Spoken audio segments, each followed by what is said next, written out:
안녕하세요. 오늘은 일본의 자전거에 대해서 잠깐 설명을 드리도록 하겠습니다. 지방 소도시에 있는 그 자전거 샵입니다. 저희 삼천리 자전거 생각하면 되겠죠?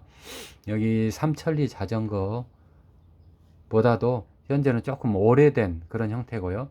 물론 시내에 가면은 굉장히 크고 디자인도 잘 돼 있고 인테리어 멋진 그런 것들도 많아요.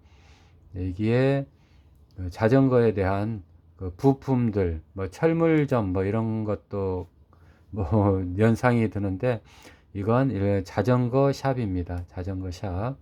자전거 상해라고 이렇게 나와 있죠. 자전거 샵에 가시면은, 일본의 그 기아 자전거 이런 게 전 세계적으로 굉장히 유명해요. 그 부품을 잘 만든다고 소문이 나가지고, 저희 그 부품이 없는 경우는 일본 가서 부품을 사고 그러기도 합니다. 일본의 자전거는 차로 분류가 되기 때문에 우리나라하고 좀 틀려요. 차입니다, 차. 그래서 그 차기 때문에 등록을 해야 됩니다. 자전거 그 등록제라는 게 있어요. 그래서 자전거 타고 다니는 사람은 이 등록을 안 하면은 경찰에 걸리게끔 되어 있습니다. 어디서 등록을 할까요? 자, 바로 자전거 파는데 자전거 상에서 가게에서 등록을 하게 돼 있어요. 자전거 그 등록 비용은 500엔 정도 수수료가 들고요. 자전거 타고 다닐 때는 이 검문에 굉장히 많이 걸립니다. 그리고 자전거 타는 사람들도 그 경찰들이 이렇게 타고 다녀요. 이런데 보시면은 스티커라는 게 있어요. 와서 등록을 해주는데 기본 정보 입력을 하고 그 다음에 시리얼 넘버 부여받고요. 그리고 제조사 이런 거 자전거 구입할 때 샀으면은 거기에 대해서 제조사가 있을 거 아니에요. 그러면 노란 스티커가 나옵니다.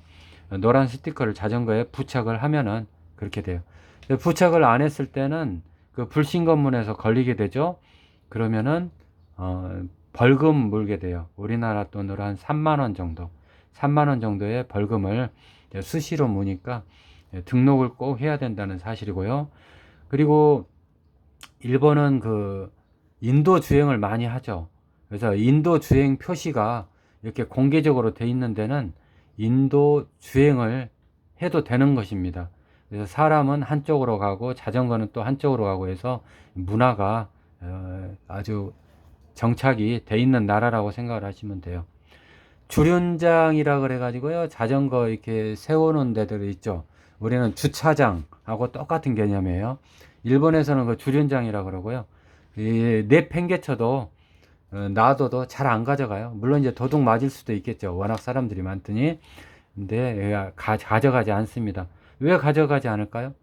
등록제로 돼 있으니까 그래요. 등록이 돼 있어 가지고 그걸 훔쳐가면은 굉장히 큰 처벌을 받고요.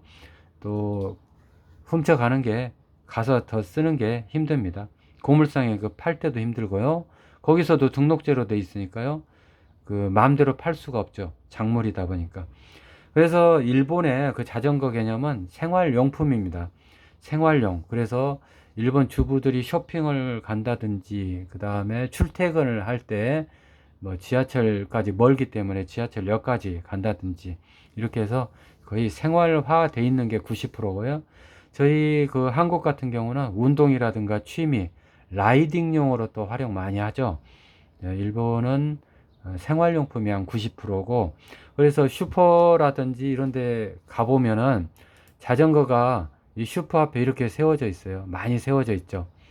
장바구니가 이렇게 다 하나씩 앞에마다 다 있습니다. 왜 장바구니들이 있을까요? 물건을 사고 10분, 20분 동안 집에까지 걸어갈 수가 없잖아요. 그래서 그 1kg만 사도 무거운데 수박 한 덩어리 사면 어떻게 할까요? 그래서 일본인들은 이런 데다가 넣고 정말 운전 잘합니다. 자전거 운전 잘해요.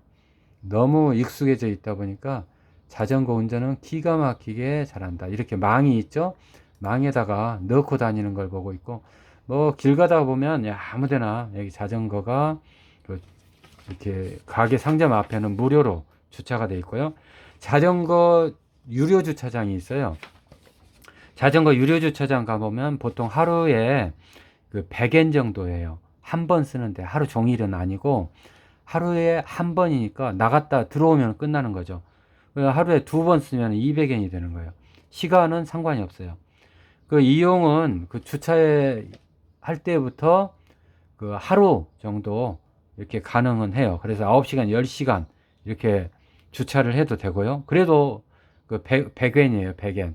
우리나라 돈으로 한 900원 정도. 도난 방지를 위해서 이렇게 그 잠금 정지를 해야겠죠. 요금은 후불 방식이고요. 자전거를 꺼낼 때 주차 정산할 때 똑같아요. 이 자전거 정산도 정산을 하고 이렇게 꺼내시면 됩니다. 만약에 자전거를 놓고 안 가져갈 때 어떻게 돼요? 애물단지가 되겠죠. 아파트에다 뭐 한 달, 두 달 이렇게 세워놓는 경우가 있는데, 여기는 3일 초과할 때는 그 일정한 그 어떤 텐진의 자전거 보관소로 가요. 우리 그 자동차 불법 견인이나 뭐 한강 보관소 이런 데 가죠. 그렇게 텐진에 있는 뭐 이렇게 보관소로 갑니다. 보관소로 가든지, 이게 잘 안 될 때는 체인까지 잘라버려요. 체인 등 이렇게 절단하는 것도 그 뭐 이의제기를 별로 못 합니다. 그래서 자전거 보관소로 가고, 또 일정 기간 자전거 보관소로 가가지고 그래도 안 가져가면은 이제 자전거 처분해 버립니다. 없애버려요. 그래서 없애거나 도난됐을 때 책임은 여기 자전거 유료 주차장에서 책임지지 않는다. 그래서 자기가 관리를 좀 잘 해야 되고요. 왜 자전거를 일본 사람들은 이렇게 많이 타게 되었는지 처음에 이야기했죠. 먼저 생활이다 보니까 출근해야 되고, 시장 가야 되고, 슈퍼 가야 되고, 이거 이동 수단입니다. 바나나 사서 이거 들고 10분 동안 올 수도 없잖아요, 집까지. 그리고 도로가 안전해요.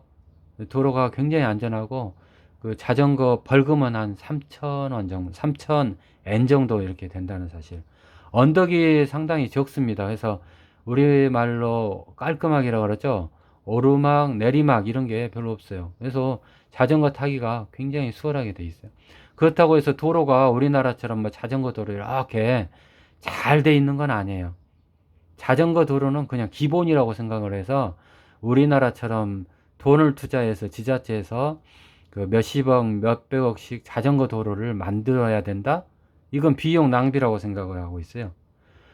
자전거 안 할 수가 없겠죠. 자동차를 안 그러면 사야 되는데, 자동차 사려면 비싸기도 하고, 그리고 자동차 사기에는 너무 제약 조건이 너무 많아요. 주차 공간이 없으면은 그 자동차를 살 수가 없습니다. 그래서 그 자전거가 이렇게 활성화될 수밖에 없다 하는 내용입니다. 자, 오늘은 그 자전거 문화에 대해서 설명을 좀 해드렸습니다. 일본에서는 이렇게 자전거가 활성화될 수밖에 없는 거, 우리나라하고 좀 차이점 말씀을 드렸습니다. 고맙습니다.